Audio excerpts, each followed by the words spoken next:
first of all, namaskar. Good evening, everybody. And it's really, really exciting to be here. Thank you. Vanakkam. So, yeah, it's really nice and exciting to be here. I was actually sitting there and preparing, okay, if they'll call me, what will I say? Because I actually didn't understand one single word you all were speaking, and I was like, yeah, oh, they all are praising also. And Sir to has spoken a lot. I was like, oh, what all has he mentioned?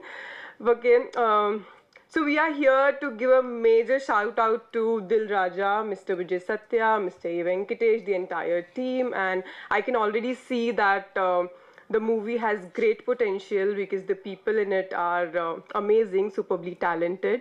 The songs we have seen are already trending.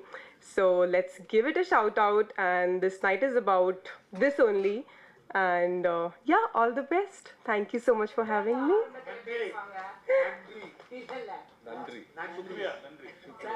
Nandri. தில் ராஜா இந்த படத்துக்கு வந்து music டைரக்டராக மட்டும் இல்லாமல் இன்னும் ஒரு additional ஒரு விஷயத்த இங்கே சொல்கிறாங்க.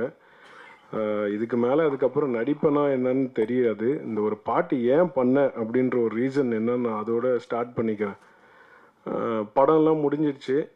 ஒரு இன்ட்ரோ சாங் இருந்தால் நல்லாயிருக்கும் அப்படின்னு சொல்லி எதிர்பார்த்தாங்க.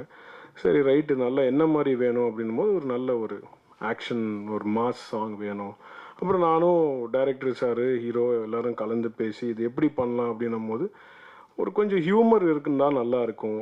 ஹியூமர்னால் யார் சார், நம்ம அந்த படத்தில் அந்த விஜய் டிவி அவங்கெல்லாம் வச்சு பண்ணுறீங்களா அப்படி தான் அப்படியே கொஞ்சம் கொஞ்சம் நவுத்தி போவாங்கள்ல, அப்படியே நெருக்கும் போது சரி ஓகே ஏதோ ஒரு நல்ல கண்டென்ட்டாக எடுத்து பண்ணால் நல்லாயிருக்கும். ஜஸ்ட் ஒரு சாங்காக இல்லாமல் இருக்கலாம் இல்லையா அப்படின்னு நினைக்கும் போது ஒரு காமெடி எலிமெண்ட் என்ன பண்ணலாம் அப்படின்னு சொல்லி யோசிச்சுட்டு இருக்கும் போது ஒன்று கிடச்சிது. சரி சார், இப்போ இது யார் சார் பண்ண போகிறா அப்படின்னு ஹியூமராக காமெடியாக யாராவது கிடைச்சா பார்ப்போம். லாஸ்ட்டாக எண்டில் ஒரு சாமியார் கெட்டப்புக்கு ஒருத்தன் தேவைப்பட்டான்.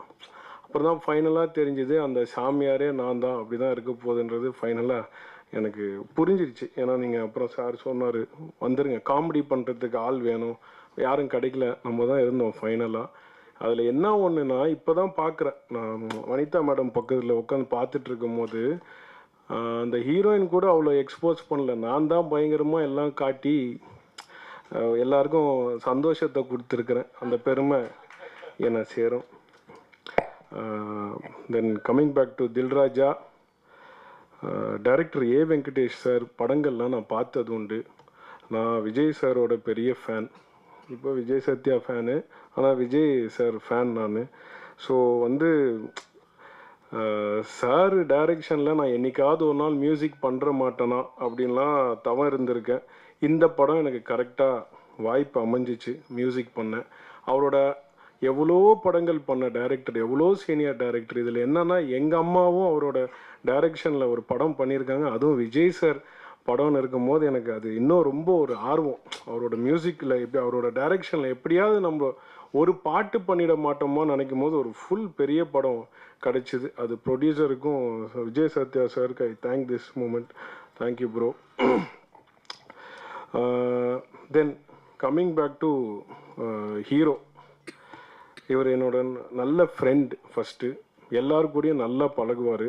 இப்போ நீங்கள் பார்க்குறீங்களா இந்த தோற்றம் வந்து எப்படி இருக்கணும்னா ஒரு எக்ஸ்பென்சிவ் காரில் வந்துட்டு நிறைய ஃபோன்ஸ் வச்சுட்டு ஜாலியாக இந்த மாதிரி ஜாலியாக இருந்தால் என்ன பணம் போட ஆள் இருக்குதுன்னு வச்சுக்கோங்களேன், ஜாலியாக சுற்றலாம். அந்த மாதிரிலாம் இல்லை. தான் உடலை வந்து நல்லா வற்புறுத்தி ஒரு 6 பேக்கு 24 பேக்கு எவ்வளோ பேக் தெரியாது இப்போ இருக்குது, இவ்வளோ பேக்கை ரெடி பண்ணி மக்களுக்கு என்டர்டெய்னராக இருக்கணும். ஹீரோவாக நான் கேட்டேன், என்ன bro you want to become இந்த கேஜிஎஃப்லலாம் வருமே அந்த மாதிரி ஒன்று ஆகணுமா? இல்லை bro, I want to become a nice entertainer to the ஆடியன்ஸ்னாரு. அது இந்த நேரத்தில் உங்கள் எல்லாரையும் வந்து தாழ்மையாக கேட்டுக்கிறேன். அவருக்கு உங்கள் சப்போர்ட்டை கொடுத்து அந்த லிஸ்ட்டில் அவர் அமிச்சிங்கன்னா அவர் இன்னும் உங்களுக்கு இன்னும் பெட்டர்மெண்ட்டு கொடுக்கறதுக்கு கண்டிப்பாக இஸ் த ரைட் பர்சன். நான் இந்த மேடையை எடுத்துக்கிறேன் சொல்கிறதுக்கு. அவருக்குள்ளே நிறைய வழிகள் இருக்குங்க. இப்படி ஸ்டைலாக உட்காந்துருக்கிறது ஓகே, பட் அதெல்லாம் நான் கேட்டேன். இந்த படம் பண்ணுறதுக்கு எனக்கும் ஒரு ரீசன் இருக்கும். சரி, ஒரு பைப் லைனில் ஒரு பெரிய படங்கள் பண்ணிகிட்டு இருக்கும்போது அப்படியே போயிடணும்னு சொல்லி நிறைய பேர் அட்வைஸ் பண்ணுவாங்க. ஆனால் ஒரு நல்ல படத்தில் நம்ம இருக்கோம், அது பெரிய படம் சின்ன படம்னு இல்லை, நல்ல படத்தில் இருக்கும் போது அது ஆட்டோமேட்டிக்காக அவங்க யார் அப்படின்னு சொல்லி தெரியும். அதுவும் எனக்கு இவ்வளோ வருஷம்க்கு அப்புறம் இந்த மேடையில் ஒரு கிட்டத்தட்ட 2010 நினைக்கிறேன் அம்மா வந்து ஒரு படத்தில் லான்ச் பண்ணாங்க, அதாவது ஹீரோவா. அதுக்கப்புறம் நினச்சிட்டேன் இனிமேல் இந்த ஃப்ரேம் முன்னாடி வரவே கூடாது. அப்பா எவ்வளோ ஒரு ஸ்ட்ரெஸ்ஸு, எவ்வளோ ஒரு ஸ்ட்ரெயின். நம்ம பேக்லேயே இருந்து ஜாலியாக ஏசியில் ஜாலியாக மியூசிக் பண்ணிட்டு இருக்கலாம். ராஜன் சார் டைரக்ட் பண்ணி நான் அந்த படத்துக்கு மியூசிக் பண்ணியிருக்கேன்னா அப்போ பார்த்துவேன் எவ்வளோ கம்ஃபர்ட்டாக நான் இருந்திருப்பேன்னு. அவரோட பாடல் வரிகளில் கூட நான் மியூசிக் கம்போஸ் பண்ணியிருக்கேன்.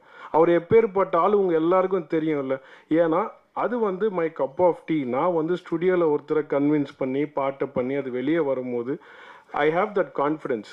பட் கேமரா முன்னாடி இத்தனை பேர் அங்கே ஷூட்டிங்கில் இருப்பாங்க, நம்ம அதை வந்து உள்வாங்கி அதை வந்து ஒரு என்ன சொல்கிறது, ஒரு கடவுளாக பார்த்து பண்ணுறாங்கன்னும் போது இவங்க எல்லாருக்கும் ஒரு ஹேட்ஸ் ஆஃப். அதில் வந்து ஒரு மாற்றமே கிடையாது.